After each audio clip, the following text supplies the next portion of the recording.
when the market is this hot, it doesn't just bring home buyers in who want to live there. It also brings a lot of investors in, doesn't it? It does, and we've been seeing a lot of investors get that real estate itch, and they're trying to scratch it, and they're looking for good deals right now. Scratch it with a house. They are, yeah. And real estate's, it's a long-term great investment, and they're seeing the signs in the market that we have equity appreciation in the properties. We're seeing those projections over the next few years. Rents are still holding strong, and it's again looking like a solid investment. They're trying to get in, and the other big caveat to it is the interest rates still really, really low. So it opens up a lot more potential for properties. Where do all these investors come from? You just were telling a story about, an investor who's buying a house you've never even met. Yeah, there is. I do market in some foreign countries, and they're looking for investments in the U.S., and there are some more lending options for foreign investors that just started like weeks ago. But they're also neighborhood people. They're people that just they want to change. They want to diversify their investments. You don't have to be a millionaire. You don't have to have hundreds of thousands of dollars to invest. And it's about finding a property that works for that investor. So yeah, they're coming from the people with a lot of money that just buy property on a regular basis, and the people that are first-time investors putting $20,000 to $40,000 down to make an investment and make it work for them. Just to kind of get into it. Yes, yeah, to get started, yeah. And every investment, how much money you bring to the table and the type of property you're trying to achieve will obviously change your return on what you're going to be able to get in long-term goals, but you kind of got to start somewhere. Now, I remember about 7 years ago when very novice people started getting into the investment market. In fact, everybody was a real estate investor in some way. Mm-hmm.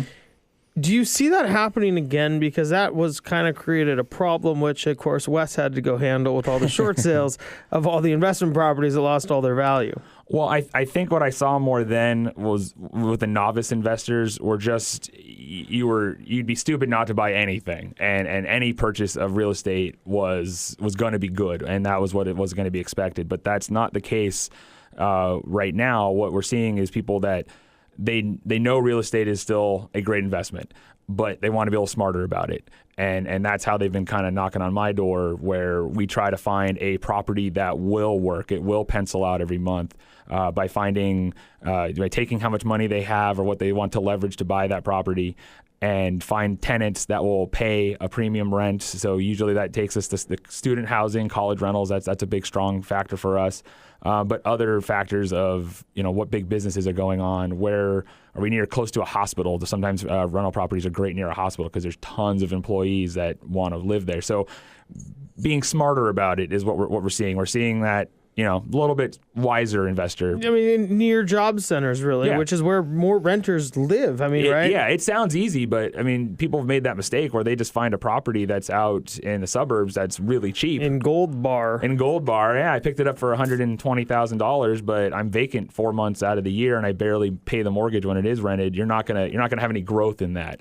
We need to find properties that are making cash flow positive immediately, and they're out there. They're out there now, and sellers of investment properties are starting to bring more properties to the market now, because as they've had investments mature, they want to consolidate, move up, the investment property ladder, and buy apartment buildings or multifamily buildings, and so it's affecting every aspect of that investor. When you start looking at the job centers or the hospitals or the schools or all these different places where I guess people congregate on a daily basis, is there a radius by which you tend to recommend people go out from that in order to, I guess, stay within the framework of a good investment? Well, there's a general big radius, like anything in here is probably going to attract them. But then there's that smaller kind of micro radius, is where if you're doing college rentals and you're in the UW, you don't want to be the furthest one on the outskirts of that radius, because they want to be able to walk to school. So the ones that that walking score is something that I like to look at for what market we're going for. So if not that, then maybe close to transportation, close to something else. If you're in between the nightlife or shopping center and the workplace environment, you're right in the middle. You probably hitting it pretty good. You're going to get the sweet spot of both, where they can walk to either both of them or a quick bus ride. So in some way, it's almost like there's a walking score, and then there's like these transportation veins that kind of shoot out from that walking area. I mean, if you're going to buy the house that's on the outskirts, make sure you buy the house with parking, because they're more likely to have a car. So, and then it's also the size of the house. Maybe, the college rental house is going to work as a 6, 7, 8 bedroom house, but if you're out by the hospital, that's your typical renter is not going to want a 6 or 7 bedroom house. They're going to want Grey's Anatomy. Yeah, it'd be kind of awkward. Yeah, the dorm room hospital style. Yeah, sure. No. I think that's only on TV. It is only on TV. I'm sure people don't get along that well with their coworkers on a regular basis. But to end up in broom closets, etc. Yeah. We keep all our closets open on our rental property. No, I was kidding. But yeah, there's different. I don't even know what that means. I don't know either. But yeah, there's different. So not only do we look at the transportation, where the businesses are, what's located, but it's also the size of property and type of property, the condition of property, what that renter is looking for, to really kind of, like I said, micro target your audience and make sure you're getting a renter that wants to live in that spot, and your vacancy rate are under 1%, and it can be done. Mm-hmm. So when people are targeting these, I mean, what are some of the biggest, outside of, I guess, proximity, are there other big items or big, aspects of the house that you're really driving into? You mean like condition or? Yeah, I mean, you mentioned big bedrooms. I mean, is there a condition factor? I guess there is, yeah. College kids are probably going to be less apt to needing something, updated appliances. You don't need the high end updated with a college rental, but you do need, they are trending towards, I would say, current trends. So maybe the houses, instead of doing all carpet, we're looking at hardwoods, like cheap hardwoods, but our laminates. So you get that kind of a little bit more modern feel, and that's not that expensive to obtain. If the house doesn't have it to begin with, it's very inexpensive investment that you will get an immediate return on. Have you seen concrete floors? Yeah, but they weren't, I don't think, what you were talking, like the nice concrete floors. Yeah, the nice concrete, like in Arizona, where I was at school, where now everybody knows I studied very hard. The floors a lot of times were concrete, and they'd make them look like tile. Yeah, they look great, and I've seen that done in the basement style homes, but we have a lot more 2-story split level type homes in our area, so you might not see that on the upstairs. Mm-hmm. But I have seen it, and it's great. Yeah, anything.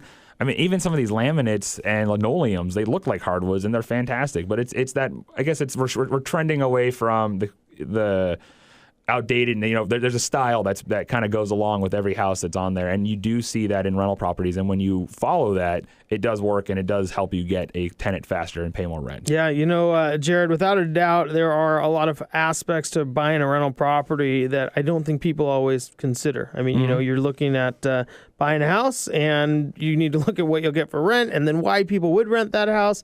And having somebody who knows that would certainly be a huge plus.